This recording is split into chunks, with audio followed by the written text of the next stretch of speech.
Hello everyone, welcome you all. As you know कि इस series में हम किसी इंपॉर्टेंट पॉइंट को डिस्कस करने वाले हैं। तो यहाँ पे हम कास्टिंग को डिस्कस कर रहे हैं और बेसिकली मैन्युफैक्चरिंग का ये हमारा 5th लेक्चर है।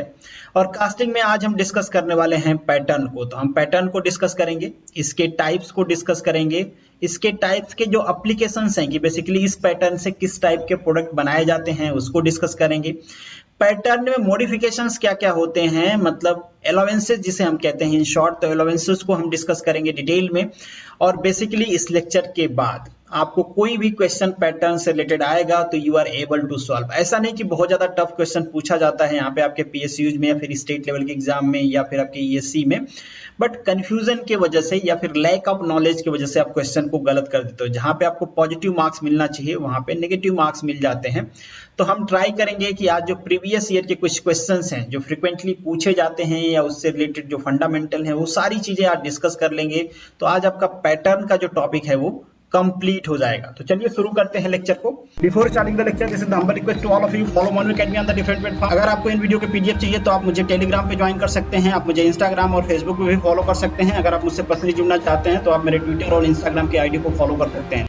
तो सबसे पहले समझते हैं कि ये पैटर्न क्या होता है। तो पैटर्न इससे पहले भी हमने डिस्कस किया हुआ है। अगर सिंपल भाषा में हम बात करें तो pattern is the nothing but a replica of object या फिर प्रोडक्ट। जो भी प्रोडक्ट आपको बनाना है ये उसकी रिप्लिका होती है, बट आपको ऐसे नहीं बोलना है। अगर कहीं इंटरव्यू में पूछा जाए तो आप सिंपली ये नहीं कहोगे कि जो प्रोडक्ट होता है, जो आपका पैटर्न होता है that is simple a replica of product. ये रिप्लिका तो होता है बट विथ सम मॉडिफिकेशन। बहुत ही इंपॉर्टेंट पॉइंट है, यहाँ पे हमको कुछ मॉडिफिकेशन करना ही पड़ता है। वो मॉडिफिकेशन किस टाइप के होते हैं, जैसे हमने अलाउंसेज की बात की, तो अलाउंसेज को हम डिटेल में डिस्कस करेंगे कि वो कौन कौन से अलाउंसेज होते हैं और इनकी रिक्वायरमेंट क्या होती है।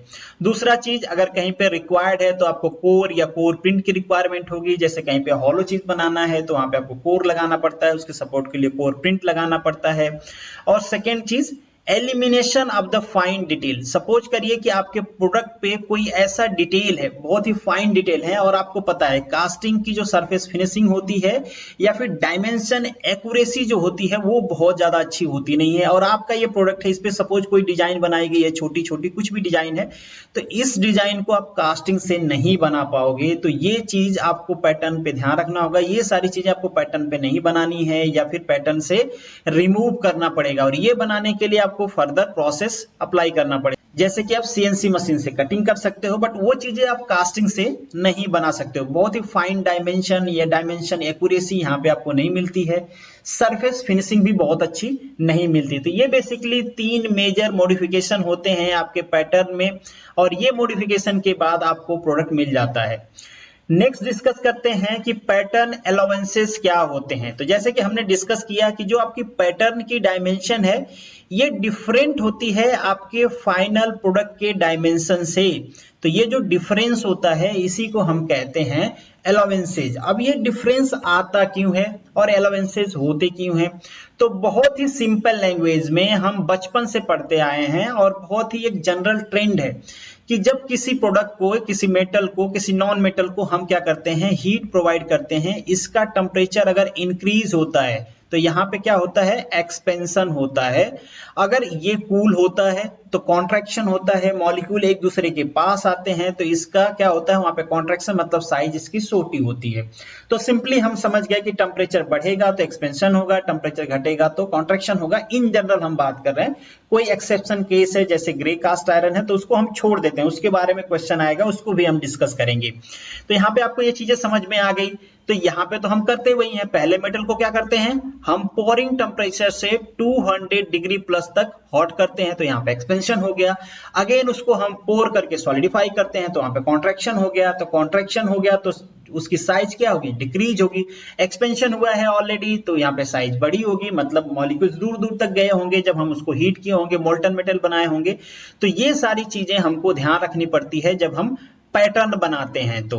और ये आपको यहाँ पे ज्यादा समझ में आएगा कि अलाउंसेज हम कैसे प्रोवाइड कराते हैं। तो सपोज कर लीजिए कि ये हमारी टेम्परेचर की लाइन है और ये आपका पोरिंग टेम्परेचर है जो कि मेल्टिंग टेम्परेचर से काफी ऊपर होता है, चाहे ये फेज ट्रांसफॉर्मेशन लाइन भी हम इसे कहते हैं, फेज ट्रांसफॉर्मेशन लाइन। यहाँ पे हमारा फेज ट्रांसफॉर्मेशन स्टार्ट होता है। तो हमने क्या किया, पोरिंग टेम्परेचर पे मोल्टन मेटल को पोर कर दिया। अब सॉलिडिफिकेशन स्टार्ट होगा तो यहाँ पे क्या होगा, सेंसिबल कूलिंग होगी, टेम्परेचर डिक्रीज होगा डिक्रीज होगा डिक्रीज होगा। कहां पे पहुंचेगा, जहां पे अब हमारा लिक्विड क्या हो जाएगा, लिक्विड क्या होगा, फेज ट्रांसफॉर्मेशन चालू होगा, लिक्विड सॉलिड में कन्वर्ट करना स्टार्ट करेगा।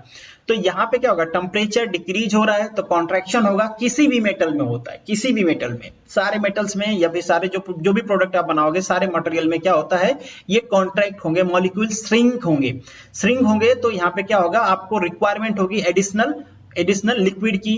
वो हम कैसे प्रोवाइड कराते हैं, राइजर से। इससे पहले भी हमने डिस्कस किया था। तो यहाँ पे इसको कौन कंपनसेट कर देता है, राइजर। अब इसकी बात कर लेते हैं।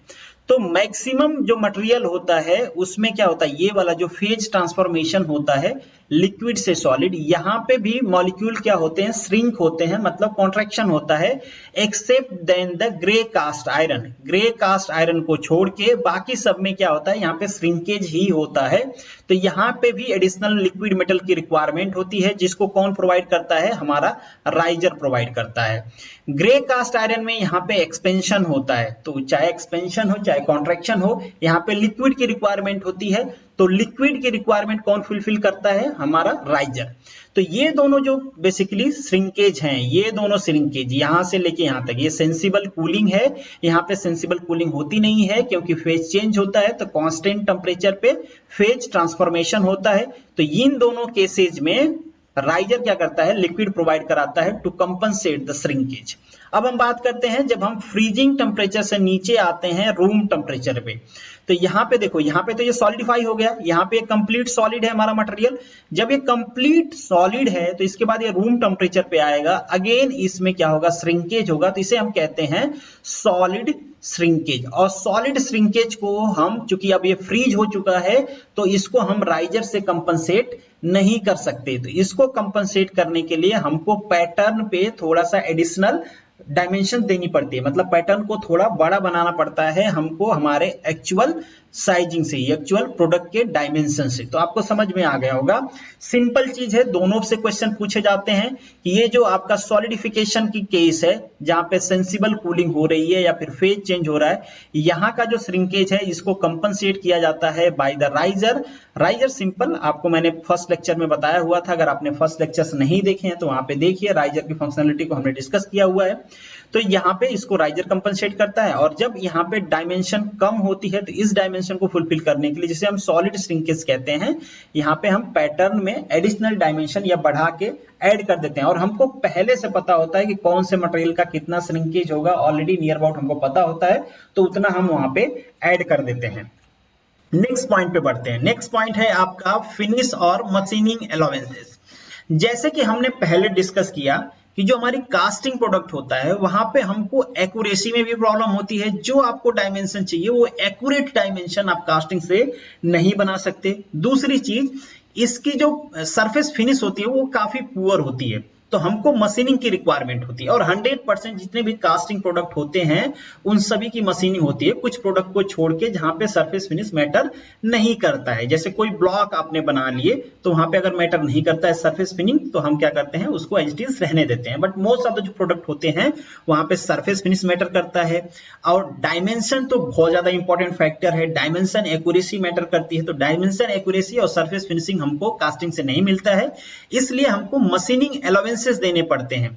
मशीनिंग अलाउंसेस, सपोज करिए कि हमको 25 सेंटीमीटर का कोई प्रोडक्ट बनाना है तो हम इसको 26 का बना देंगे। डिपेंड करता है कि आपको कितनी मशीनिंग करनी है, कितना अचीव करना है, आपकी कास्टिंग का बेसिकली आपकी कास्टिंग कैसी है वहां पे भी डिपेंड करता है कि कितनी सरफेस। बहुत बार कास्टिंग में भी क्या होता है, अच्छी सरफेस मिल जाती है। अगर आपने कास्टिंग अच्छे से किए हैं, आपने सैंड अच्छे से प्रिपेयर किए हैं, आपका पैटर्न अच्छा है, तो कई बार नहीं मिलता है, तो ये डिपेंड करता है कि मशीनिंग अलाउंसेस कितने होते हैं। यहाँ पे मैंने लिखा भी है 2 से लेके 20 mm तक हो सकते हैं। ये मटेरियल पे भी डिपेंड करता है, कास्टिंग के प्रोसेस पे भी डिपेंड करता है, कास्टिंग करने वाले पे भी डिपेंड करता है। तो बहुत सारी चीजें हैं, ह्यूमन कास्टिंग है, मशीनिंग कास्टिंग है, इन सब चीजों पे डिपेंड करता है। तो आपने 26 क्या बनाया, तो ये जो 1 सेंटीमीटर है इसको आपने मशीन से रिमूव कर दिया, तो आपको सरफेस फिनिश मिल गई। आपको एक्यूरेट डायमेंशन मिल जाएगी 25 की 25, जो कि कास्टिंग से नहीं बनाई जा सकती। एज भी कास्टिंग से नहीं बनाई जा सकती। कोई शार्प एजेज हैं तो ये भी हम कास्टिंग से शार्प एजेज अचीव नहीं कर पाते हैं, तो इसके लिए भी हमको मशीनिंग करनी पड़ती है। तो ये सारी रिक्वायरमेंट होती हैं, तो यहाँ पे हमको एक्स्ट्रा मटेरियल प्रोवाइड करना पड़ता है ताकि हम मशीनिंग करें तो हमारा प्रोडक्ट छोटा ना हो, उसकी डायमेंशन कम ना हो जाए। तो ये मशीनिंग अलाउंसेज होता है। मशीनिंग अलाउंसेज पॉजिटिव होता है, इस पे कंट्रोवर्सी भी थी जब मैंने एक क्वेश्चन पोस्ट किया था। तो एक्सटर्नल डायमेंशन के लिए ये पॉजिटिव होता है, जब कभी हम इंटरनल डायमेंशन की बात करें तो ये नेगेटिव होता है, क्योंकि इंटरनल डायमेंशन में हम मशीनिंग करोगे तो इंटरनल साइज बढ़ेगी, तो उस टाइम पे हम क्या करेंगे, इस पैटर्न की बेसिकली यहाँ पे इंटरनल जब हम बात करते हैं तो वो पैटर्न नहीं होता। बेसिकली अगर हम टेक्निकली बात करें तो वो कोर होता है। तो कोर की जो साइज होती है उसको थोड़ा छोटा रखना पड़ता है हमको, ताकि जब हम इंटरनल मशीनिंग करें तो हमको एग्जैक्ट साइज मिल जाए। नेक्स्ट पॉइंट पे बढ़ते हैं, ड्राफ्ट अलाउंसेस। अब ये ड्राफ्ट अलाउंसेस क्या होते हैं, जैसे कि आप इसको ध्यान से देखो, ये हमारा सपोज कर लीजिए प्रोडक्ट पैटर्न है, इसको हमने मोल्ड में रख दिया है, मोल्ड के बाद इसमें हमने सैंड रख दिया, इसको रेमिंग कर दिया, फिक्स हो गया। अब हमको क्या करना है, इस पैटर्न को रिमूव करना है। तो आप देखिए इस डायमेंशन से लेके इस डायमेंशन तक, मतलब थ्रू आउट द हाइट ये क्या करेगा, रब करते हुए ये सरफेस हमारे जो ये सैंड है जहां पे बेसिकली एक कैविटी क्रिएट करनी है, तो कैविटी वॉल से ये रब करते हुए जाएगा। तो यहाँ पे चांसेज है कि ये इसके वॉल को डिस्ट्रॉय कर दे या फिर इसके सरफेस फिनिश को खराब कर दे। तो इसलिए हम क्या करते हैं कि थोड़ा सा यहाँ पे ड्राफ्टिंग कर देते हैं। ये देखो ये ड्राफ्टिंग आपको दिख रही है, इस टाइप की हम ड्राफ्टिंग कर देते हैं, ये वाला एडिशनल पोर्शन ऐड कर देते हैं कि एक बार अगर डाउन से हमारा ये पैटर्न बाहर आ गया तो दोबारा क्या आ जाएगा, सीधा बाहर आ जाएगा। ठीक है, तो ये तो देखो हमको ये पता है कि कितना हमने ड्राफ्टिंग किया है, तो सिंपल ये डायमेंशन हमको पता होती है, मशीन से इसको हम कट करके बाहर कर लेते हैं। और जैसे कि यहाँ पे मेंशन है कि जब आप कोई हैंड मॉडलिंग कर रहे हो, कोई आदमी मॉडलिंग कर रहा है, तो वहां पे ड्राफ्टिंग की ज्यादा रिक्वायरमेंट होती है, क्योंकि आदमी इसको रिमूव करेगा तो फिर थोड़ी सी तकलीफ होगी, क्योंकि उतनी एक्यूरेसी नहीं आएगी। मशीन के केस में थोड़ा सा कम में भी चलेगा। आगे हम सेकिंग के बारे में भी पढ़ेंगे। तो जैसे कि मान लीजिए कोई आदमी है, इसको थोड़ा सा सेक करके निकालेगा, तो सेकिंग अलाउंसेज में भी प्रॉब्लम होती है कि कोई आदमी है तो उसको कम सेक करेगा, कोई अनस्किल्ड लेबर है तो उसको ज्यादा सेक कर देगा, तो डायमेंशन आपको ज्यादा आपकी डायमेंशन ज्यादा बढ़ जाएगी। तो नेक्स्ट पॉइंट हमारा जो सेकिंग की हम बात कर रहे थे, सेकिंग अलाउंसेज आ ही गया। जैसे कि हम बात कर रहे थे पैटर्न जो है आपका रिमूव करना है, तो रिमूव करने से पहले थोड़ा सा आपके पैटर्न को क्या करना पड़ता है, सेक करना पड़ता है। ये क्या करता है, जब आप पैटर्न को रीप करते हो या सेक करते हो तो उसके वजह से आपकी जो डायमेंशन है वो इनलार्ज हो जाती है, जो आपकी कैविटी है उसकी डायमेंशंस बढ़ जाती हैं आपके पैटर्न से। थोड़ा सा क्या होगा, स्पेस के लिए क्रिएट हो जाएगा आपके जो कैविटी की वॉल है और आपके पैटर्न की वॉल है, ताकि आप उसको इजीली रिमूव कर पाओ। अगर बिना सेक किए रिमूव करोगे तो अगेन वहां पे रेजिस्टेंस भी होगा, क्योंकि जो आपका सैंड है वो चिपका हुआ होगा आपके वॉल पे, तो उसके साथ वो भी ड्रैग फोर्स फील करेगा, तो आपकी पूरी जो कैविटी है वो खराब हो जाएगी। तो इसके लिए आपको थोड़ा सा सेक करना पड़ता है। अब ये रैंडम होता है, अब ये डिपेंड करता है, जैसे कि मैंने पहले भी कहा कि कोई आदमी कितना स्किल्ड है, किस तरीके से करेगा, तो ये डिपेंड करता है। अब चूंकि आपको एक डिजायरेबल साइज चाहिए, आपको ओरिजिनल साइज चाहिए, तो सेकिंग अलाउंसेस की वजह से आपकी साइज बढ़ गई है, तो आपके पैटर्न की साइज को थोड़ा सा रिड्यूस करना पड़ता है। अब कितना रिड्यूस करना पड़ेगा ये डिपेंड करेगा आपके जो स्किल्ड वर्कर है या फिर अनस्किल्ड वर्कर है उसके काबिलियत के ऊपर।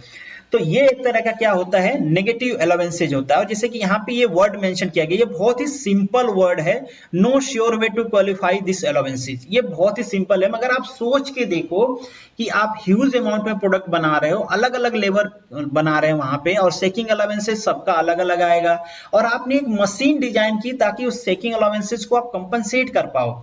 तो आप सोचो कि कितना डिफिकल्टीज होगी अगर अलग अलग प्रोडक्ट में अलग अलग सेकिंग अलाउंसेज हैं। तो ये काफी इंपॉर्टेंट होता है। नेगेटिव अलाउंसेज होता है ये, क्योंकि हम जो हमारा पैटर्न है इसको हम छोटा बनाते हैं हमारे एक्चुअल प्रोडक्ट से टू मिनिमाइज द सेकिंग अलाउंसेज। इस अलाउंसेज को रिड्यूस करने के लिए आप ड्राफ्ट अलाउंसेज को बढ़ा सकते हो, ताकि आपका रिमूवल जो है वो थोड़ा इजी हो जाए, ताकि सेक आपको कम करना पड़े। नेक्स्ट जो पॉइंट है आपका डिस्टॉर्शन अलाउंसेज है। डिस्टॉर्शन अलाउंसेज मतलब सिंपल, इसको एग्जांपल से समझते हैं, आपको ज्यादा समझ में आएगा। जैसे ये आपका एक तरह से ये आपको फाइनल प्रोडक्ट बनाना है। अब यहाँ पे आप देख रहे होगे कुछ हैंगिंग पोर्शन है, तो इसका सेल्फ वेट डाउनवर्ड डायरेक्शन में लगेगा, तो चांसेस होता है कि ये डाउनवर्ड डायरेक्शन में थोड़ा सा बेंड हो जाए। तो हम क्या करते हैं, हमारे पैटर्न को भी इसके अपोजिट डायरेक्शन में, जिस डायरेक्शन में ये बेंड होगा उसके अपोजिट डायरेक्शन में हम हमारे पैटर्न को बना देते हैं। जैसे कि ये हमारा पैटर्न है, हमने इसको थोड़ा सा ऊपर ऐसे बना दिया, अभी क्या होगा, डाउनवर्ड डायरेक्शन में इसके फोर्स लगेगा तो ये अपने ओरिजिनल शेप को अचीव कर लेगा। ठीक है, तो ये जो है इस तरीके से जो मुड़ जाता है, इसे हम कहते हैं डिस्टॉर्शन अलाउंसेस। और इसको देने के लिए इसके अपोजिट डायरेक्शन में हम हमारे पैटर्न को ही बेंड कर देते हैं। जैसे यहाँ पे भी देख सकते हो, ये आपका फाइनल प्रोडक्ट है, इसको नीचे आएगा ये, क्योंकि लोड लग रहा है इस पे, तो हमने इसको पहले से थोड़ा सा फोल्ड कर दिया है, ताकि ये नीचे आएगा तो स्ट्रेट हो जाएगा और ये हमको फाइनल प्रोडक्ट मिल जाएगा। तो इसे हम कहते हैं डिस्टॉर्शन अलाउंसेज।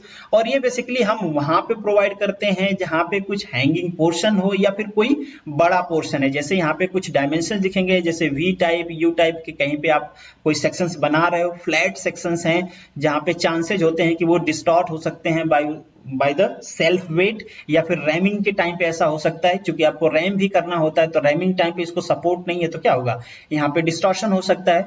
तो ये सब ध्यान में रख के हम करते हैं डिस्टॉर्शन अलाउंसेज, उसके अपोजिट डायरेक्शन में हम प्रोवाइड करा देते हैं। और जो हमारी एक्चुअल प्रैक्टिस है, एक्चुअल प्रैक्टिस में हम क्या करते हैं कि यहाँ पे कुछ एक्सेस मटेरियल दे देते हैं, और ये इजी होता है एक्चुअल प्रैक्टिस में कि एक्सेस मटेरियल वहां पे दे दें और उसको हम कट करके बाद में निकाल दें, ताकि हमको स्ट्रेट मिल जाए। जैसे कि देखो आप यहाँ पे आपका पैटर्न है, ये आपका पैटर्न है, तो यहाँ पे आप इसको बेंड करने के बजाय थोड़ा एक्सेस मटेरियल दे दीजिए, बाद में इसको स्ट्रेट करने के लिए जो भी बेंडिंग पोर्शन है उसको कट करके आप निकाल दो। ऐसा हम क्यों करते हैं? ये वाला आपको आसान लग रहा होगा, बट आप सोच के देखो, ये आसान तो लग रहा है, बट जब आप कास्टिंग बनाओगे, और कास्टिंग में आपको ये क्या है, एक तरह का ट्रायल एंड एरर मेथड है। आपका पैटर्न कितना बेंड हो सकता है ये आपको नहीं पता, कितना करेंगे तो स्ट्रेट आएगा ये आपको नहीं पता। और सपोज करिए कि आपने प्रोडक्ट बनाया और आपका प्रोडक्ट थोड़ा सा बेंड आ गया, तो कितना डिफिकल्टीज होगी, आपका पूरा प्रोडक्ट खराब हो गया, या फिर आप उसको फिर से मशीनिंग करो, यहाँ पे फिर से प्रोसेसिंग करो आप उसकी। तो ये सारे प्रॉब्लम की वजह से ये प्रोसेस थोड़ा सा कमी हम फॉलो करते हैं। एक्चुअल में हम क्या करते हैं, वहां पे एडिशनल मटेरियल प्रोवाइड कर देते हैं ताकि उसको इजिली हम रिमूव कर पाए। बट एग्जाम ऐसा नहीं देखेगा, एग्जाम में आपसे दोनों चीजें पूछी जा सकती हैं कि डिस्टॉर्शन अलाउंसेस को रिमूव करने के लिए हम एडिशनल मटेरियल प्रोवाइड करते हैं या उसको अपोजिट डायरेक्शन में पहले से बेंड कर देते हैं। तो दोनों चीजें आप ध्यान रखना। नेक्स्ट जो आपका पॉइंट है दैट इज पैटर्न मटेरियल। ये भी आपसे कभी कभी एग्जाम में पूछा जाता है। अब हम पैटर्न मटेरियल को डिस्कस करेंगे। तो इन जनरल हम बात करें तो जितने भी पैटर्न आपके बनाए जाते हैं सारे बनाए जाते हैं वुड से। वुड से क्यों बनाए जाते हैं भाई? देखिए ये बहुत ही इजीली अवेलेबल है, इस पे कोई भी डिजाइन बनाना आसान है क्योंकि बहुत टफ नहीं होता इस पे बनाना। और इस जैसे कि यहाँ पे मेंशन पे इसकी इजीली आप शेप अचीव कर पाओगे। इसका वेट काफी मतलब कम होता है एज कंपेरिजन टू मेटल की अगर हम बात करें तो। और ये रिलेटिवली चीप है। अगर एक पैटर्न बनाने में आपको खराब भी हो गया तो दूसरा प्रोडक्ट लेके आप फिर से उस पे पैटर्न बना सकते हो। बट ऐसा नहीं है कि केवल वुड का यूज किया जाता है। हाँ, वुड को एक तरह से हम मास्टर पैटर्न भी कहते हैं। क्यों कहते हैं मास्टर पैटर्न? इसलिए कहते हैं कि सपोज करिए आपको आयरन का कोई पैटर्न बनाना है, तो अब आयरन को उस शेप में कैसे लेके जाओगे आप? क्योंकि आयरन तो एक हार्ड मटेरियल है, तो उसको अगर आपको कटिंग करके बनाना है तो बहुत ही मुश्किल होगा पैटर्न बनाना। तो उसको भी आपको कास्ट करना पड़ता है। मतलब आयरन की डाई जिसे हम कहते हैं, डाई बनाने के लिए डाई को भी आपको क्या करना पड़ेगा? कास्ट करना पड़ेगा। तो उसके लिए आपको पैटर्न बनाना पड़ेगा। तो वो पैटर्न किससे बनता है? वुड से बनता है। तो इसलिए वुड को कभी कभी मास्टर पैटर्न भी कहा जाता है। इसके कुछ एडवांटेज हैं तो कुछ डिसएडवांटेज भी हैं। डिसएडवांटेज इसका सबसे बड़ा क्या है कि ये मॉइस्चर को एब्जॉर्ब कर लेती है, और मॉइस्चर को एब्जॉर्ब करने के बाद ये थोड़ा सा डिस्टॉर्शन हो जाता है, इसमें एक्सपेंड हो जाती है, तो डायमेंशन आपकी चेंज हो जाती है। आपने किसी और डायमेंशन का पैटर्न बनाया है और वो मॉइस्चर ऑब्टेन करके या फिर कहीं पे गीला हो गया, कुछ भी हो गया, तो उसकी डायमेंशन चेंज हो गई। तो ये एक बड़ा प्रॉब्लम रहता है वुड के केस में। और अगर वुड पैटर्न के रॉ मटेरियल की बात करें कि बेसिकली कौन से प्लांट से निकाल के बनाए जाते हैं, तो यहाँ पे बेसिकली कुछ प्लांट्स मेंशन है जिसका फ्रीक्वेंटली यूज किया जाता है। ये ध्यान में रखिए कि कौन कितना मॉइस्चर को कंटेन करता है, किस पे डिजाइन बनाना आसान है, कौन किसका वेट हल्का है, कौन सस्ता पड़ता है आपको, ये सब ध्यान में रखिए। बेसिकली ये यहाँ पे कुछ प्लांट्स है जिनको हम फ्रीक्वेंटली यूज करते हैं वुड का पैटर्न बनाने के लिए। अब जो पैटर्न मटेरियल सिलेक्शन होता है वो बहुत सारी चीजों पे डिपेंड करता है। कास्टिंग में जो पैटर्न बनाते हैं उसका मटेरियल सिलेक्शन, जैसे किस साइज का बनाना है आपको कास्टिंग, बेसिकली कितनी कास्टिंग आपको प्रोडक्ट करनी है, मतलब नंबर आप मटेरियल कितने बनाने हैं, प्रोडक्शन कितना रखना है आपको, हाई प्रोडक्शन है लो प्रोडक्शन है, तो कितना बार रिपीटिशन होना है। क्योंकि वुड में एक और प्रॉब्लम होता है कि वुड के जो पैटर्न होते हैं उससे बहुत ज्यादा आप रिपीट नहीं कर सकते। सपोज सैंड मॉडलिंग कर रहे हो आप, तो क्या करेगा, वुड क्या होता है, अब्रेसिव मटेरियल होता है, तो वो सैंड पे चिपक जाएगा और कुछ देर बाद अब उस सैंड को इरोज कर देगा, मतलब एक तरह से कह सकते हो पैटर्न को आपको खराब कर देगा। तो ये भी होता है कि इसकी लाइफ बहुत ज्यादा नहीं होती है, बट फिर भी हम इसको यूज करते हैं। और जैसे आपको बहुत बड़ा पैटर्न बनाना है तो वहां पे आपके पास एक ही ऑप्शन बचता है कि आप वुड का पैटर्न बना पाओ, क्योंकि मेटल का बहुत बड़ा पैटर्न बनाना काफी डिफिकल्ट जॉब होती है। और जैसे कि इससे पहले भी हमने डिस्कस किया, मैंने बताया कि अब्रेसिव मटेरियल होता है सैंड, तो वहां पे आपका क्या करता है, वुड का पैटर्न उसकी लाइफ बहुत ज्यादा नहीं होती है, खराब हो जाती है। सरफेस फिनिश भी आप एक दो बार कास्टिंग करने के बाद आपको सरफेस फिनिश अच्छा नहीं मिलेगी। और जो मेटल पैटर्न होता है ये ड्यूरेबल होता है, काफी लंबे टाइम तक चलता है, और सबसे इंपॉर्टेंट बात कि सरफेस फिनिश भी आपको यहाँ पे काफी अच्छी मिलती है in the case of metal. Suppose करिए आपके पास एल्यूमिनियम है और एल्यूमिनियम है वुड है, तो दोनों में सरफेस फिनिश किससे अच्छी मिलेगी, आपको एल्यूमिनियम में मिलेगी डेफिनेटली। और दूसरी बात, ये भी काफी इंपॉर्टेंट पॉइंट है कि यहाँ पे आपको जो एक्यूरेसी है डायमेंशन की वो भी काफी अच्छी मिलती है। यहाँ पे आपको टॉलरेंस कम देना पड़ता है, तो जो आपकी प्रोडक्ट की साइज है वो काफी क्लोजर होती है, पैटर्न और प्रोडक्ट की साइड काफी क्लोजर होती है, जो कि आपको वुड के पैटर्न में नहीं मिलेगा। और वुड के अलावा जिन मटेरियल की हम बात कर रहे थे वहां पे हम यूज करते हैं कास्ट आयरन का पैटर्न हम यूज कर लेते हैं, ब्रास का भी यूज कर लेते हैं, एल्यूमिनियम, स्टील मेटल, ऐसे बहुत सारे का हम यूज कर लेते हैं। कुछ ध्यान आपको रखने पड़ते हैं कि आप किसी ऐसे मटेरियल का यूज ना करो जो कि बेसिकली करोड हो जाए, और कोई ऐसा मटेरियल भी आप यूज नहीं कर सकते हो बेसिकली जिनकी मशीनिंग बहुत हार्ड हो, जो बहुत हैवी वेट का हो। तो ये सारी चीजें ध्यान रख के हम मटेरियल को सेलेक्ट करते हैं। आगे हम डिस्कस करेंगे कुछ मटेरियल को कि बेसिकली उनका एडवांटेज और डिसएडवांटेज क्या क्या होता है। जैसे व्हाइट मेटल होता है, इसकी श्रिंकेज काफी कम होती है, तो यहाँ पे आपको एक एडवांटेज मिल जाता है कि आपको श्रिंकेज कैलकुलेट नहीं करना पड़ेगा, या फिर डबल श्रिंकेज का आपको ध्यान नहीं रखना। अब ये डबल श्रिंकेज क्या होता है इसको थोड़ा सा आप समझ लो। जैसे आपके पास वुड का पैटर्न है और आपको बनाना है ये कास्ट मेटल का पैटर्न या फिर स्टील का पैटर्न, ठीक है, आपको स्टील का पैटर्न बनाना है। तो यहाँ पे आप देखो स्टील के पैटर्न से आप फाइनल प्रोडक्ट बनाओगे, ठीक है। तो यहाँ पे आपको पहले वुड का जब आप पैटर्न बना रहे हो तो यहाँ पे आपको ध्यान देना है कि जब आप ये स्टील का पैटर्न बनाओगे तो स्टील की श्रिंकेज अलाउंसेज क्या है वो आपको वुड के ऊपर देना पड़ेगा। और जब आपका ये पैटर्न बन जाएगा स्टील से, और स्टील से जब आप फाइनल प्रोडक्ट बनाओगे तो इस प्रोडक्ट का श्रिंकेज क्या है वो आपको यहाँ देना पड़ेगा। तो आपको दो बार श्रिंकेज देना है, एक बार वुड के ऊपर, मतलब जिसे हम मास्टर पैटर्न कहते हैं, यहाँ पे श्रिंकेज देना है, और दूसरी बार आपको श्रिंकेज देना है आपके पैटर्न पे, स्टील के पैटर्न, कास्ट आयरन का पैटर्न या किसी का भी पैटर्न हो उस पे देना है। तो यहाँ पे डबल श्रिंकेज का आपको ध्यान नहीं देना पड़ता है, और ये जो वुड है वहां पे आपको डबल श्रिंकेज देना पड़ता है। यहाँ पे कुछ आपको मेटल्स दिए गए हैं, उनके एडवांटेज और डिसएडवांटेज दिए गए हैं, तो ये आप थोड़ा सा डिटेल में पढ़ लेना, इसको ध्यान रख लेना। सिंपल चीजें हैं, जैसे कि एल्यूमिनियम है, इसकी मेसनेबिलिटी अच्छी होती है, आप किसी भी शेप साइज में इसको इजीली बना पाओगे। तो किसी भी टाइप की आपको कास्टिंग प्रोडक्ट बनाना है तो उसकी शेप साइज इजीली आपको एल्यूमिनियम पे मिल जाएगी। इसका करोजन रेजिस्टेंस काफी अच्छा होता है, इसकी लेस डेंसिटी होती है जिसकी वजह से ये हल्का होता है, गुड सरफेस फिनिश आपको मिलती है यहाँ पे। तो इसका कुछ डिसएडवांटेज भी है, इसकी स्ट्रेंथ कम होती है, तो स्ट्रेंथ बहुत ज्यादा मैटर नहीं करती, क्योंकि फाइनली आपको जो पैटर्न होता है उसको बाहर निकालना होता है, और रैमिंग में बहुत ज्यादा प्रेशर आता नहीं, तो बहुत ज्यादा स्ट्रेंथ मैटर करती नहीं है। हाँ, कॉस्ट मैटर करती है, कॉस्ट थोड़ा ज्यादा होती है।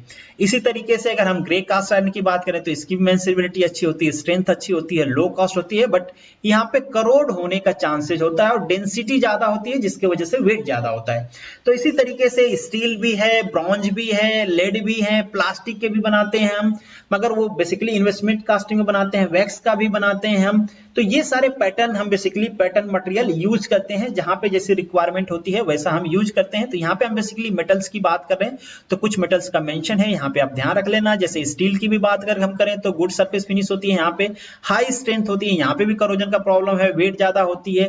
यहाँ पे ब्रॉन्ज में कास्ट ज्यादा होती है, डेंसिटी ज्यादा होती है, अगेन सरफेस फिनिश अच्छी होती है, हाई स्ट्रेंथ होती है, करोजन का कोई प्रॉब्लम नहीं होता है। तो ये सारे कुछ एडवांटेज हैं, कुछ डिसएडवांटेज है, और ये हमेशा रहेगा, कुछ एडवांटेज कुछ डिसएडवांटेज, ये डिपेंड करता है हम किस टाइप की कास्टिंग कर रहे हैं, वहां उस हिसाब से हम मटेरियल सेलेक्ट कर लेते हैं।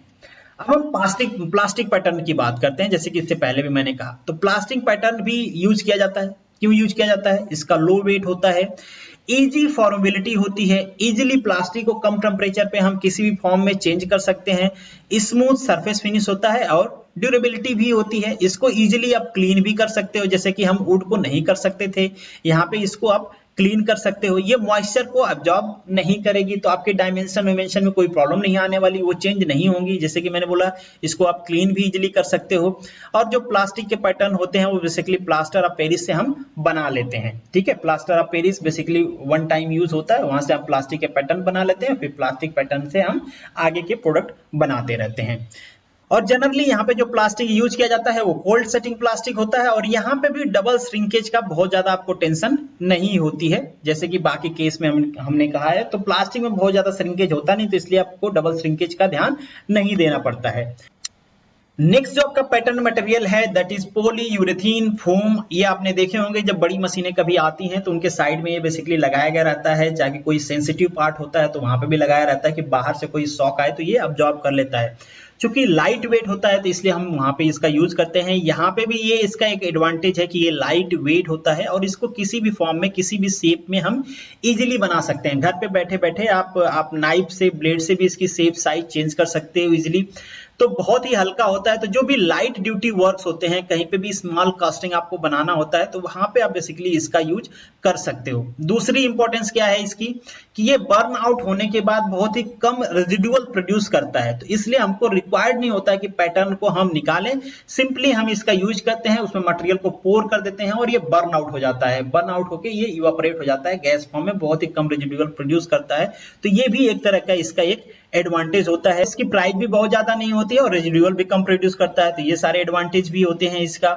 दूसरी चीज, हाँ, इसकी लाइफ आप एक ही बार यूज कर सकते हो, मतलब इसको हम इन्वेस्टमेंट कास्टिंग में बेसिकली यूज करते हैं। क्योंकि हमारा पैटर्न बर्न आउट हो गया, खत्म हो गया, इसलिए हम इसको इन्वेस्टमेंट कास्टिंग भी कहते हैं, जहां पे इसका यूज किया जाता है। तो इसको बस एक बार आप यूज कर सकते हो, वन टाइम पैटर्न होता है ये। अब कहोगे वैक्स भी तो ऐसा होता है, बट वैक्स क्या होती है, मेल्ट आउट हो जाती है, वो एक जगह कलेक्ट कर लेते हो आप उसको, उसका दोबारा यूज कर सकते हो, बट ये बर्न आउट हो जाता है, इसलिए हम इसे इन्वेस्टमेंट कास्टिंग में बेसिकली यूज करते हैं। नेक्स्ट हम डिस्कस करते हैं टाइप्स ऑफ पैटर्न। तो किस टाइप का पैटर्न आपको कास्टिंग में यूज करना है, ये डिपेंड करना है कि कौन सी कास्टिंग मेथड आप लेते हो। जैसे कि हम इन्वेस्टमेंट कास्टिंग की बात कर रहे थे, तो वहां पे हम क्या करेंगे, फोम का बनाएंगे बेसिकली। कितनी कॉम्प्लेक्सिटी है जो आप प्रोडक्ट बना रहे हो, उसकी कॉम्प्लेक्सिटी क्या है, तो ये भी आपको ध्यान रखना है कि किस पैटर्न पे वो बन पाएगा।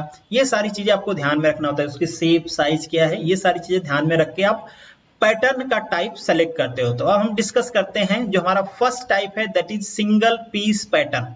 जैसा कि इसका नाम है वैसा ही इसका काम भी होता है। ये सबसे सिंपलेस्ट टाइप का पैटर्न होता है, एक ही पीस में होता है, तो इसको बनाना आसान होता है। और ये ऐसे जगह यूज भी किया जाता है जहां पे कभी सिंपल डिजाइन आपको बनानी होती है, बेसिकली वहीं पे यूज किया जाता है। इसको विड्रॉल करना काफी आसान होता है, क्योंकि एक ही पीस है तो इजीली आप इसको ड्रैग बॉक्स से बाहर निकाल सकते हो। क्योंकि सिंगल पीस है इसलिए इसको हम ड्रैग बॉक्स में रखते हैं, कोप में रखने के लिए कुछ बचता नहीं, क्योंकि एक ही पीस है। अगर स्प्लिट रहता तो दोनों में रखते हैं हम। और यहाँ पे सबसे इंपॉर्टेंट चीज है, आपको एग्जांपल्स याद रखने हैं कि बेसिकली इससे बनता क्या क्या है। तो जैसे यहाँ पे मैंने कहा है सॉलिड रैम्पर, ये आपका ग्लैंड ऑफ इंजन भी बना सकते हो, आप स्टफिंग बॉक्स भी बनाते हो। बेसिकली जो भी सिंगल पीस के होते हैं, आपको कुछ देख के समझ में आ जाएगा। देखो ये देख रहे हो ना आप, ये सिंगल पीस पैटर्न है, तो इससे आप इस तरीके, इसमें आप डंडा लगा दोगे इधर से, तो ये देखो आप सॉलिड टेम्पर बन गया ना आपका, मतलब जो जमीन को बराबर करने के लिए यूज किया जाता है, इसमें डंडे पकड़ लो, आप ये बराबर करते रहो। तो जो भी आपका सिंगल पीस सॉलिड इस तरीके से दिखते हैं, बहुत सिंपल डिजाइन होते हैं, वहां पे आप सिंगल पीस यूज कर सकते हो। नेक्स्ट है जो आपका स्प्लिट पैटर्न या फिर टू पीस पैटर्न, ये बहुत ज्यादा यूज होता है। और कहीं पे आपकी डिजाइन थोड़ा कॉम्प्लिकेटेड है या फिर उसको बाहर निकालना आपके पैटर्न को थोड़ा आसान नहीं है, तो उसको हम क्या कर देते हैं, स्प्लिट कर देते हैं, दो पार्ट में उसको हम स्प्लिट कर देते हैं, ताकि ये डिफिकल्टीज रिमूव हो जाए कि हम उसको रिमूव ना कर पा रहे हैं। अब बहुत ही डिफिकल्ट, मतलब डिजाइन थोड़ा सा वो है, या फिर आपकी जो कास्टिंग हो रही है वो काफी डीप है, तो ये सारी चीजें ध्यान में रख के हम उसको टू पीस में बना लेते हैं। जो आपका स्प्लिट सरफेस होता है वो किस पे होगा, पार्टिंग लाइन पे होता है। आपने पार्टिंग लाइन देखा था, ऊपर आपका कॉप होता है, नीचे आपका ड्रैग बॉक्स होता है, और ये दोनों जहां पे मिलते हैं उसको हम पार्टिंग लाइन कहते हैं। तो एक पोर्शन पैटर्न का किस में होता है, कॉप में, एक पोर्शन किस में होता है, आपका ड्रैग बॉक्स में होता है। तो इसे 2 पीस पैटर्न कहते हैं हम। और दोनों को जब जोड़ देते हैं तो हमारा क्या, कैविटी बन जाती है। इनको बाहर निकाल के फिर दोनों को जोड़ के इसमें मटेरियल को हम क्या कर देते हैं, पोर कर देते हैं, और सिंपल बन जाता है। एक चीज आपको ध्यान रखना, इन दोनों को अलाइन करने के लिए, मतलब इन दोनों को जोड़ने के लिए जिस पिन का यूज करते हैं उसे हम कहते हैं ड्वेल पिन। तो ये आप ध्यान रखना, कभी कभी आपसे पूछ लिया जाता है एग्जाम में कि बेसिकली इनको अलाइन करने के लिए जो पिन यूज होती है उसका नाम क्या होता है। जो ड्वेल पिन होती है वो आपके कॉप बॉक्स में फिटेड होती है। यहाँ पे आपको एग्जांपल दिख जाएंगे, कुछ एग्जांपल्स हैं, जैसे स्पाइंडल बनाते हैं हम, गन के पार्ट्स बनाते हैं हम जो 2 पार्ट में होते हैं। कभी आपने गन देखे होंगे तो जहां से आप पकड़ते हो ना वो भी 2 पार्ट में होता है, तो वो बेसिकली बनाया जाता है। वाल्व भी बनाया जाता है। यहाँ पे आपको सिंपल डायग्राम दिख जाएगा, तो डायग्राम देखो आप, एक अब ड्वेल पिन है, बेसिकली कॉप सेक्शन में ये लगी होती है, यहाँ पे आके फिट हो जाती है ताकि हमारी जो डायमेंशन है वो अलाइन रहे। थोड़ा सा भी डिस्प्लेस हो जाएगी तो प्रॉब्लम क्या होगा, डिस्प्लेस होगी तो आपकी जो कास्टिंग है वो एक्यूरेट नहीं रहेगी, तो उसे हम कहते हैं कास्टिंग डिफेक्ट्स। नेक्स्ट आपका सिस्टम है गेटेड पैटर्न। जैसा कि नाम है, गेट का नाम आपने सुना होगा, नहीं सुना तो थोड़ा सा मैं याद दिला देता हूं। ये है आपकी पोरिंग वेसिन। पोरिंग वेसिन के बाद ये होता है आपका कुछ स्क्रू, थोड़ा सा टेढ़ा मेढ़ा बन रहा है बट नेवरदलेस। ये होता है आपका रनर। रनर के बाद ये होता है आपका गेट। गेट के बाद यहाँ पे आपकी कास्टिंग लगा होता है। तो ये पूरा होता है सिस्टम। तो यहाँ पे आपका पैटर्न तो है, अगर पैटर्न में आपका गेट सिस्टम भी लगा हुआ है तो उसे हम कहते हैं गेटेड पैटर्न। अब gated pattern is the simple improvement होता है आपका सिंपल पैटर्न का, जहां पे आपका गेटिंग सिस्टम इसका इंटीग्रल पार्ट होता है। इंटीग्रल पार्ट का मतलब ये होता है कि वो उसमें पहले से अटैच्ड होता है, ऐसा नहीं कि उसको सेपरेट किया जा सकता है, उसको आप सेपरेट नहीं कर सकते, वो आपके पैटर्न का इंटीग्रल पार्ट है। ऐसा नहीं कि नट बोल्ट से आपने लगाया, तो that is the integral part. ये क्या करता है, आपका एलिमिनेट कर देता है। जो आप बाई हैंड बना रहे थे, ये सब आप क्या करते हो, हाथ से बनाते हो ना। ये क्या करते हो आप, गेटिंग सिस्टम, ये स्क्रू, ये आपका बेसिन, ये सारा कैसे कट करते हो आप, हैंड से कट करते हो। तो ये सारी चीजें जो गेट कट करने का प्रोसेस है ये रिमूव कर देता है आपसे। तो ये मैनुअल आपको नहीं करना पड़ता है, ऑलरेडी ये आपके पैटर्न का पार्ट होता है। कहाँ पे यूज करते हैं हम, जहां पे स्मॉल कास्टिंग आपको बनाना हो, लाइक कॉर्नर ब्रैकेट, जैसे ये बनाना हो आपको, ये बनाना है, इनको अगर कास्ट करना है। बेसिकली ये तो कास्ट हुए नहीं है तो आप कंफ्यूज मत होना इनको, चूंकि ये इजी होते हैं बेंड करना इनको कास्ट करने से, बट ये जो मटेरियल है जो काफी हार्ड होता है, जिसको बेंड करोगे तो ब्रेक डाउन हो जाएगा, ऐसे को हम कास्ट करते हैं। इसको हम कास्ट नहीं करते हैं, इसको हम मेटल फॉर्मिंग से बना लेते हैं। और अब हम बात करते हैं कोप एंड ड्रैग पैटर्न की। तो यहाँ पे भी पैटर्न है, जैसे कि गेट पैटर्न में हमने डिस्कस किया था। 2 चीजें यहाँ पे एडिशनली अटैच कर दिया गया है कोप एंड ड्रैग का, बट एक बेसिक डिफरेंस है यहाँ पे। जो कोप एंड ड्रैग होता है ना, ये सेपरेटली अटैच्ड होता है हमारे गेटिंग सिस्टम से। ऐसा नहीं कि वो उसका इंटीग्रल पार्ट होता है, ऐसा नहीं कि उसको भी कास्टिंग से बनाया गया होता है, वो हम सेपरेटली उसमें अटैच कर देते हैं हमारे कोप को और ड्रैग को। ये बेसिकली यूज कहाँ किया जाता है, तो यूज किया जाता है जहां पे आपको कभी हैवी कास्टिंग बनानी है, या फिर ऐसी कास्टिंग जहां पे आपको इनकन्वीनियंस हो रहा है उसको हैंडल करना, जैसे कि ये वाला पोर्शन है। ऐसी कास्टिंग बनानी होती है तो हम बेसिकली इस टाइप के पैटर्न का यूज करते हैं। जैसे फ्लेंजेज बनाना हो आपको, वाटर जैकेट हेड बनाना हो, हाउसिंग पाइपिंग का बनाना हो, ये सारी चीजें बनाने के लिए आप basically cope and drag pattern का यूज करते हो। ये कुछ इस तरीके से दिखता है, देखो आप, ये आपका अपर पोर्शन है कोप वाला, ये आपका ड्रैग वाला पोर्शन है, इसमें ऑलरेडी पैटर्न अटैच होता है, गेटिंग सिस्टम अटैच होता है आपका। नेक्स्ट जो आपका पैटर्न है that is match plate pattern. एक चीज आपको ध्यान रखना है, जो मैं आपको यहाँ पे एप्लीकेशंस बता रहा हूँ वो एप्लीकेशंस काफी इंपॉर्टेंट है, वो आपके एग्जाम में पूछे जाते हैं। तो मैच प्लेट पैटर्न क्या होता है, this is nothing but extension of previous type. जो हम कोप और ड्रैग वाला पढ़ रहे थे, ये उसी का बेसिकली एक्सटेंशन है, कोप एंड ड्रैग। और यहाँ पे ऑलरेडी मेंशन कर दिया गया है। यहाँ पे एक चीज और बढ़ा दिया गया है। अब इससे पहले हमने गेटिंग को पढ़ लिया, अब यहाँ पे जो राइजिंग सिस्टम है, जो आपका राइजर है, उसको भी इसमें ऐड कर दिया गया है। राइजर करता क्या है, आपके जो श्रिंकेज है उनको कंपनसेट कर देता है। तो ये भी वहां पे माउंट होते हैं। और यहाँ पे जो वन साइड होता है हमारे मैच प्लेट पैटर्न का, वो उसमें कोप लगा होता है, और दूसरे साइड पे आपका ड्रैग लगा होता है। जो आपका माउल्ट फ्लॉक्स होता है उसके ऊपरी पोर्शन का कोप, नीचे वाले को हम क्या कहते हैं, ड्रैग। तो ये भी दोनों अटैच होता है। अब आप सोच के देखो कि यहाँ पे कुछ भी नहीं बचा, आपका कोप भी है, आपका ड्रैग भी है, आपका गेटिंग सिस्टम है, आपका राइजर है। तो जैसे ही आप अपने पैटर्न को रिमूव करोगे, पूरी कैविटी के साथ साथ पूरा आपका गेटिंग सिस्टम, पोरिंग सिस्टम सारा की सारा आपका बन के तैयार होगा। मतलब कुछ भी आपको मैन मेड नहीं बनाना है, नहीं आपको राइजर के लिए एडिशनल पाइप लगानी है, नहीं होल बनाना है, नहीं बेसिन बनानी है, सब कुछ इंटायरली सेक्शन आपका बन के तैयार रहेगा। यहाँ पे आपको बस करना क्या है, पोर करना है। तो बेसिकली यहाँ पे हम मेटल पैटर्न का यूज करते हैं और एल्यूमिनियम लाइट वेट होता है तो इसका हम यूज कर लेते हैं क्योंकि इसकी मशीनेबिलिटी अच्छी होती है, पहले भी हमने डिस्कस किया। अगर थोड़ा क्रिटिकल है क्योंकि एल्यूमिनियम की स्ट्रेंथ कम होती है तो एज कंपेरिजन ऑफ स्टील, तो हम यहाँ पे स्टील का भी यूज कर लेते हैं। अगर कोई क्रिटिकल है तो जहाँ पे स्ट्रेंथ हमको ज्यादा चाहिए तो स्टील का भी हम यूज करते हैं। यहाँ पे जो हमारा पैटर्न है उसमें जो हमारा गेटिंग सिस्टम, राइजिंग सिस्टम, ये जो अटैच है ये दो तरीके से होता है। या तो हम इसमें उसको स्क्रूड कर देते हैं, मतलब फास्टिंग कर देते हो, आपको टेम्पररी ज्वाइंट बना देते हो, या फिर ये इसका इंटीग्रल पार्ट भी बन सकता है। अगर बहुत ही इनरेगुलर पार्टिंग सेक्शन है, वहां पे बहुत ही इनरेगुलर या फिर आप कह सकते हो डिफिकल्ट हो रहा है आपको वहां पे फास्टन करना, ऐड करना, तो हम उसका इंटीग्रल पार्ट भी बना देते हैं। और बेसिकली जो आपका मैच प्लेट पैटर्न है ये बनाया जाता है प्लास्टर माउल्ड से या फिर सैंड माउल्ड से भी बनाया जाता है, बट मोस्ट प्रोबेबली ये प्लास्टर माउल्ड से बनाया जाता है। और जो आपका कोप या फिर ड्रैग पैटर्न साइड बनाना होता है, चूंकि दोनों सिमिलर होते हैं तो आप किसी एक से दोनों को डिजाइन कर सकते हो, कोई प्रॉब्लम वाली बात नहीं है। बेसिकली ये यूज कहाँ पे किया जाता है, जहां पे भी आपको स्मॉल कास्टिंग बनानी हो बट वहां पे आपको डायमेंशन एक्यूरेसी बहुत ज्यादा चाहिए, तो वहां पे आप बेसिकली मैच प्लेट पैटर्न का यूज करते हो। और जहां पे आपको प्रोडक्शन ज्यादा चाहिए, मतलब प्रोडक्शन रेट आपको ज्यादा चाहिए, बेसिकली वहां पे भी आप इसका यूज कर सकते हो। बेसिकली ये कहाँ पे यूज होते हैं, मशीन मोल्डिंग में यूज होते हैं। जो मोल्डिंग बनाते हो आप, मशीन मोल्डिंग जहां पे होती है वहां पे यूज होते हैं। ये एक्सपेंसिव तो होते हैं बट जैसे कि हमने पहले भी कहा, जहां पे आपको ह्यूज प्रोडक्शन चाहिए वहां पे आप इसका यूज करते हो तो प्रोडक्टिविटी आपकी ये बढ़ा देते हैं, इसलिए इनकी कास्ट जस्टिफाई है। अगर एग्जांपल लें तो पिस्टन रिंग बनाओ आप, रोटर हब, ये सारी चीजें बनाने के लिए आपके क्या यूज करते हो, basically match plate pattern use करते हो। तो देखो ये सिमेट्री आपको दिख रही है, तो किसी भी एक साइड से दोनों साइड आप बना सकते हो और बेसिकली हाफ पोर्शन नीचे है, हाफ पोर्शन ऊपर है। इसी तरीके से आपको इन सब में क्या दिखेगी, सिमेट्री दिखेगी। जो भी प्रोडक्ट आपको इसमें बनाना है उस प्रोडक्ट में आपको सिमेट्री दिखेगी। नेक्स्ट जो आपका पॉइंट है, लूज पीस पैटर्न। अब ये कहां से आ गया, लूज पीस का मतलब कोई ऐसा पीस जिसको आप छोड़ सकते हो, जब आप पैटर्न निकाल रहे हो तो वो ना आए उसके साथ। मतलब जहां कहीं पे भी हैंगिंग पोर्शन है, जहां कहीं पे भी कोई किसी टाइप का प्रोजेक्शन है और आपको पैटर्न को विड्रॉल करना आसान नहीं है मोल्डिंग से, इम्पॉसिबल कह लें, मतलब सिंपली इम्पॉसिबल है, आप निकाल ही नहीं सकते। एग्जांपल के लिए देखते हैं, जैसे कि ये पोर्शन है, ये हैंगिंग पोर्शन है।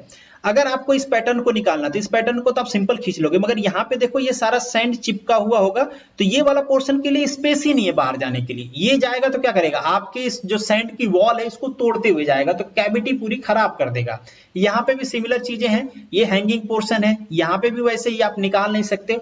तो इस केस में क्या होता है, हम पैटर्न को पहले रिमूव कर लेते हैं। जो भी हैंगिंग पोर्शन है, जब एक बार पैटर्न बाहर आ गया तो स्पेस क्रिएट हो जाता है, तो जो स्पेस क्रिएट होता है उस स्पेस से हम हैंगिंग पोर्शन को निकाल लेते हैं। तो इन शॉर्ट हम ये कहें कि जो हैंगिंग पोर्शन होता है वो आपके पैटर्न का इंटीग्रल पार्ट नहीं होता है, उसको सेपरेटली आप लगाते हो और सेपरेटली आप निकाल लेते हो। तो इस तरीके से आप इजिली कैविटी क्रिएट कर लेते हो।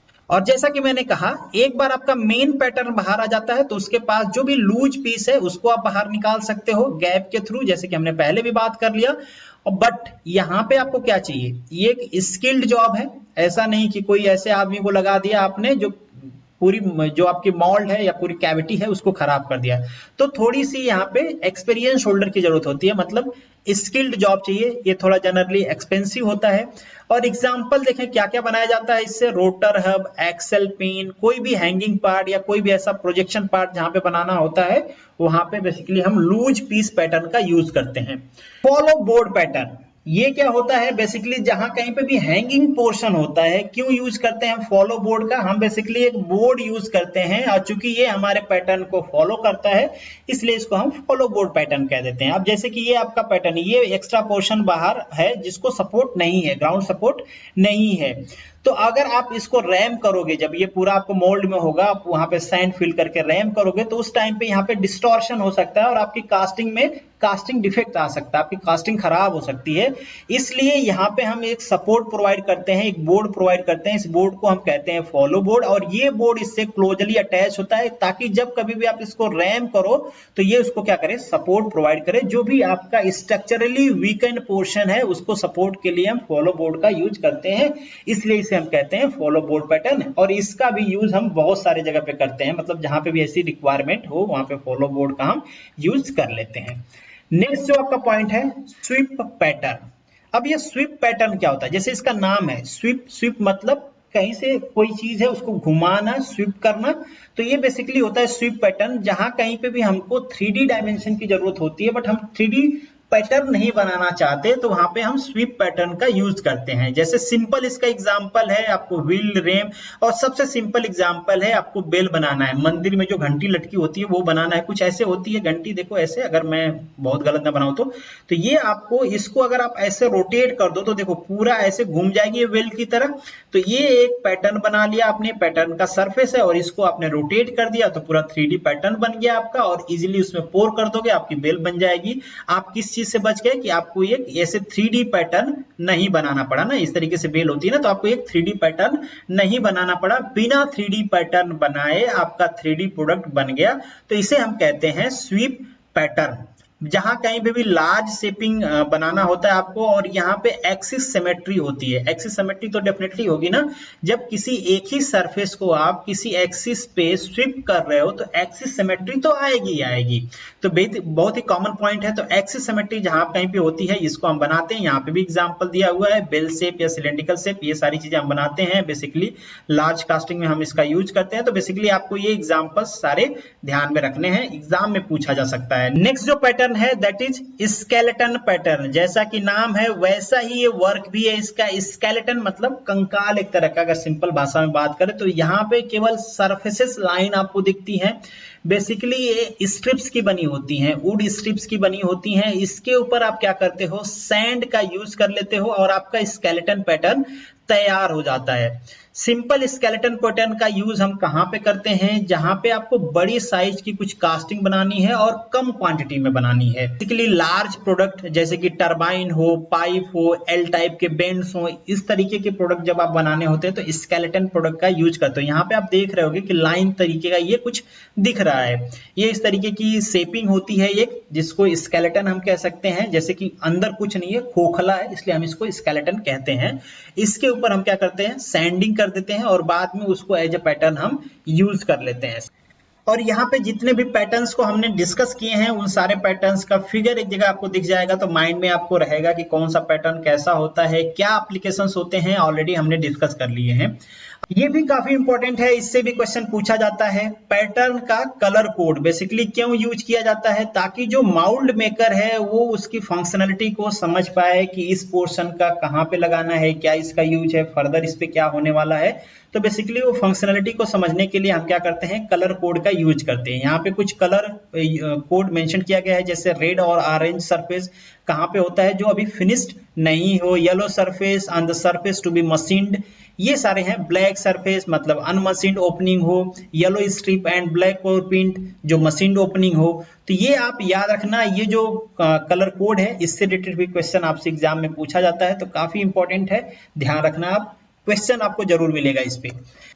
तो अभी तक जितना चीजें हमने पढ़ी है अब उसका एप्लीकेशन देखते हैं, और जो भी प्रीवियस ईयर में क्वेश्चंस पूछे गए हैं उसको वन बाय वन करके सॉल्व करेंगे। आपको भी क्वेश्चंस आने चाहिए। यहाँ पे जो फर्स्ट क्वेश्चन है गेट एग्जाम 2017 में पूछा गया है, जीपीएससी आरटीओ 2019 में पूछा गया है। तो आप देख रहे हो ना, क्वेश्चन रिपीट होता है आपके एग्जाम्स में। सिंपल ले लेते हैं, ये आपके गेट एग्जाम, ईएस एग्जाम से डायरेक्टली रिपीट कर देते हैं। सिंपल क्वेश्चन है, ये कास्ट आयरन ब्लॉक, यहाँ पे वॉल्यूम दिया गया है उस ब्लॉक का, क्या डायमेंशन है वो मेंशन किया गया है। श्रिंकेज कितना है, 1% का श्रिंकेज है।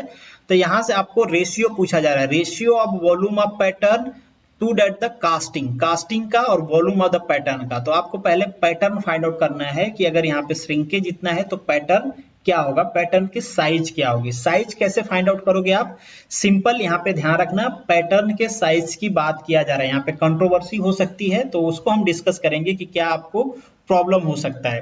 पहले पैटर्न निकालते हैं, तो ये 200 है, 200 में 1% का श्रिंकेज है तो ऐड करेंगे पैटर्न में हम। अब आप कहोगे ऐड क्यों करोगे, ये तो कास्ट आयरन है, एक्सपेंड होता है।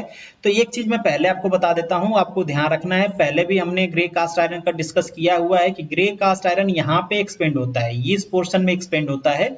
ये आपका सॉलिड श्रिंकेज है जिसको हम पैटर्न पे देते हैं। तो ये सॉलिड श्रिंकेज को अगर हम पैटर्न पे देते हैं तो यहाँ पे ग्रे कास्ट आयरन भी जनरल मेटल की तरफ बिहेव करता है, यहाँ पे वो श्रिंक ही होता है। अगर आप पैटर्न में से माइनस करोगे तो आपका आंसर ये आ जाएगा, और ये आंसर गलत है क्योंकि ये जो जहां पे ये एक्सपेंड होता है, जहां पे हम कह सकते हैं नेगेटिव श्रिंकेज है एक तरह से, इस नेगेटिव श्रिंकेज को फिल किया जाता है बाय द राइजर, न कि पैटर्न। और यहाँ पे बात किसकी हो रही है, पैटर्न के वॉल्यूम की हो रही है। तो पैटर्न यहाँ के लिए यूज किया जाता है सॉलिड श्रिंकेज के लिए, और सॉलिड श्रिंकेज के केस में ये भी श्रिंक ही होता है। तो यहाँ पे डायमेंशन कैसे फाइंड आउट करोगे, 1% का है तो परसेंट लगा देते हैं, 1 डिवाइडेड बाई 100, बहुत ही सिंपल मैथमेटिक्स है। तो यहाँ पे आपको डायमेंशन क्या मिल जाएगी, 202 mm, बहुत ही सिंपल। इसी तरीके से दूसरी डायमेंशन फाइंड आउट कर लेते हैं, 100, ये 100 मल्टीप्लाई 1 डिवाइडेड बाई 100, ये 10 मैंने नहीं लिखा है, बिल्कुल सही है, तो यहाँ पे 010 मिल जाएगी। नेक्स्ट आपका 10 है, प्लस 10 मल्टीप्लाई 1% डिवाइडेड बाई 100, बहुत ही सिंपल, तो यहाँ पे 10.1, ये पूरी आपकी डायमेंशंस मिल गई। ये पैटर्न की डायमेंशन है, तो आपको रेशियो किसका पूछा है, पैटर्न की डायमेंशन का, तो 202 मल्टीप्लाई 101 मल्टीप्लाई 10.1, और जो आपकी कास्टिंग ब्लॉक है उसकी डायमेंशन क्या है, दैट इज 200 100 मल्टीप्लाई 10। जब आप इसको सॉल्व करोगे तो आपको मिलेगा 1.03, तो यहाँ पे ऑप्शन होगा आपका डी। अगर आप माइनस करके करोगे, मैंने सॉल्व तो नहीं किया, आप सॉल्व करके देख लेना, मोस्ट प्रोबेबली ये आंसर आएगा, तो ये गलत होगा। यहाँ पे आपको नेगेटिव मार्क मिलेगा, यहाँ पे आपको पॉजिटिव मार्क मिलेगा। कंफ्यूज मत होना, फिर से मैं बता देता हूँ, जो ग्रे कास्ट आयरन होता है वो इस जोन में श्रिंक होता है, इस जोन में मतलब मेटल फेज जो चेंज, यहाँ पे फेज जो चेंज होता है इसमें एक्सपेंड होता है, अगेन जो सॉलिड वाला है इसमें श्रिंक होता है। नेक्स्ट क्वेश्चन पे बढ़ते हैं, shrinkage allowances on the pattern is provided to compensate for the shrinkage when. देखिए, जब कभी भी केवल श्रिंकेज की बात करें तो वो लिक्विड श्रिंकेज सॉलिड श्रिंकेज दोनों की बात कर रहे हैं। जब ये बोले shrinkage allowances on the pattern, pattern पे कौन से श्रिंकेज अलाउंस दिया जाता है, दैट इज सॉलिड श्रिंकेज, तो ये आपको ध्यान में रखना है। तो सॉलिड श्रिंकेज यहाँ पे आपका ऑप्शन हो जाएगा, the temperature of the solid phase drop from the freezing to room temperature. वहां पे क्या यूज होता है, सॉलिड श्रिंकेज, और सॉलिड श्रिंकेज के लिए पैटर्न की साइज हम बढ़ाते हैं, तो यहाँ पे ऑप्शन होगा सी। अभी मैंने ग्राफ ड्रॉ करके आपको दिखाया था। नेक्स्ट जो क्वेश्चन है, नेक्स्ट क्वेश्चन अगेन आपके जीपीएससी आरटीओ में पूछा गया है, ये गेट का क्वेश्चन था। नेक्स्ट जो क्वेश्चन है, the extra material added to the certain part of the casting enable their machining, इसे हम क्या कहते हैं, मशीनिंग अलाउंसेस। सिंपल क्वेश्चन है, इससे पहले भी हमने डिस्कस किया इसको। नेक्स्ट जो क्वेश्चन है, an expendable pattern is used, बहुत ही इंपॉर्टेंट क्वेश्चन है, रिपीटेड पूछा गया है गेट एग्जाम में, बहुत सारे पीएसयूज में भी ये पूछा गया है, बहुत मैंने नहीं लिखा है, बट इसका मतलब ये नहीं है कि पूछा नहीं गया, पीएसयूज में भी बहुत बार ये पूछा गया क्वेश्चन है। तो इसका ऑप्शन होगा डी, इन्वेस्टमेंट कॉस्टिंग। तो जो भी इन्वेस्टमेंट कास्टिंग होती है वहां पे बेसिकली आप, जैसे हम पहले भी डिस्कस कर रहे थे मटेरियल के लिए, तो पॉलीयूरेथीन हमने डिस्कस किया था। बेसिकली इन्वेस्टमेंट कास्टिंग में as a pattern material use होती है, बर्न आउट हो जाती है, दोबारा यूज नहीं होती है। प्लास्टिक का भी हम यूज करते हैं, वो भी बर्न आउट हो जाता है, दोबारा यूज नहीं होता है। यहाँ पे एग्जाम्पल है, आप एग्जाम्पल को देख सकते हो। इस तरीके से कुछ हम पैटर्न बनाते हैं, बाद में इसमें मटेरियल को पोर कर देते हैं, ये सॉलिडिफाई हो जाते हैं, ये बर्न आउट होके खत्म हो जाता है। नेक्स्ट जो आपका क्वेश्चन है, negative allowances is provided on the pattern to take care of. Negative allowances है, ये क्वेश्चन मैंने पोस्ट भी किया था, बहुत सारे लोगों ने मशीनिंग को किया था। देखिए, मशीनिंग अलाउंसेज पॉजिटिव भी होता है, मोस्टली तो पॉजिटिव होता है, बट नेगेटिव भी हो सकता है। और यहाँ पे बोला है कि ऐसा अलाउंसेज जो हमेशा नेगेटिव ही हो, तो वो कौन सा अलाउंसेज होता है, सेक अलाउंसेज। क्योंकि हमेशा आप क्या करोगे, सेक करोगे तो आपके कैविटी की साइज बढ़ने ही वाली है, कभी वो घटेगी नहीं। इसलिए यहाँ पे जो ऑप्शन होगा आपका डी होगा, कंफ्यूज नहीं होना मशीनिंग अलाउंसेज से। नेक्स्ट जो क्वेश्चन है, which of the following pattern is used to produce the number of casting. देखो ध्यान देना है आपको, नंबर ऑफ कास्टिंग आपको बनाना है या फिर प्रोडक्शन ज्यादा करना है, दोनों अलग चीजें हैं। मतलब एक बार में ढेर सारी कास्टिंग बना लेनी है या फिर आपको लंबे टाइम तक प्रोडक्शन करते रहना है, मतलब मास प्रोडक्शन करना है। तो जब मास प्रोडक्शन करना होता है तो हम मैच प्लेट पैटर्न का यूज करते हैं, जब नंबर ऑफ कास्टिंग आपको ज्यादा करना होता है तो गेटेड पैटर्न का यूज करते हैं हम। समझ गए आप, दोनों में डिफरेंस है। क्वेश्चन आपसे थोड़ा सा ट्विस्ट करके पूछा जा सकता है, मास प्रोडक्शन और नंबर ऑफ कास्टिंग। जो क्वेश्चन है, which of the pattern material transform into the gases, पहले भी हमने इसको डिस्कस किया है, दैट इज पॉलीस्टीरीन। सिंपल सा क्वेश्चन था, रिपीटेड क्वेश्चन है। नेक्स्ट जो क्वेश्चन है आपका, the pattern used for the mass production. पहले भी मैंने आपसे कहा कि जहां पे मास प्रोडक्शन की बात होगी वहां पे आपका आएगा मैच प्लेट पैटर्न। तो ध्यान रखना, गेटेड पैटर्न और मैच प्लेट पैटर्न में यही डिफरेंस होता है कि एक नंबर ऑफ जब प्रोडक्शन हो तब मास प्रोडक्शन के लिए हम ये करते हैं, जब एक बार में नंबर ऑफ प्रोडक्शन करना हो तो आपको गेटेड करना होता है। जो नेक्स्ट क्वेश्चन है आपका, taper provided on the pattern, क्यों प्रोवाइड किया जाता है? बहुत ही सिंपल है, ड्राफ्ट अलाउंसेज हैं ताकि इजीली आपके पैटर्न को रिमूव किया जा सके बिना आपके कैविटी के कोर को खराब किए हुए। उसका कोर भी खराब हो सकता है, पूरा कैविटी भी डिस्ट्रॉय हो सकती है क्योंकि वो चिपक जाता है उसमें। नेक्स्ट जो आपका क्वेश्चन है, which of the following pattern is used to produce the hanging part. Hanging part या फिर प्रोजेक्शन पार्ट हो तो किस टाइप के पैटर्न का यूज किया जाता है? Loose piece pattern. काफी इंपॉर्टेंट है, पहले मैंने आपको कहा था investment casting use the pattern made of the material of, कौन से मटेरियल का यूज किया जाता है? यहाँ पे देखिए, अब आप कहोगे कि पहले तो आपने दूसरा मटेरियल बताया था, बट देखो यहाँ पे आप ऑप्शन देखो, जो ऑप्शन है उनमें से आप ए को ही सही कह सकते हो, वैक्स को, बाकी इन सबको तो सही नहीं कह सकते। तो एज कंपैरिजन टू ऑप्शन हम यहाँ पे मोस्ट प्रोबेबल कहें तो वैक्स है, वैसे वैक्स को फिर से यूज कर लिया जाता है, ये बर्न आउट नहीं होती है, ये पिघल के गिरती है। ठीक है, जैसे प्लास्टिक बर्न आउट हो जाता है, पॉलीस्टीरीन हो जाती है, उस तरीके से ये नहीं होती, बट स्टिल इन सारे ऑप्शन में यही सबसे अप्रोप्रिएट है।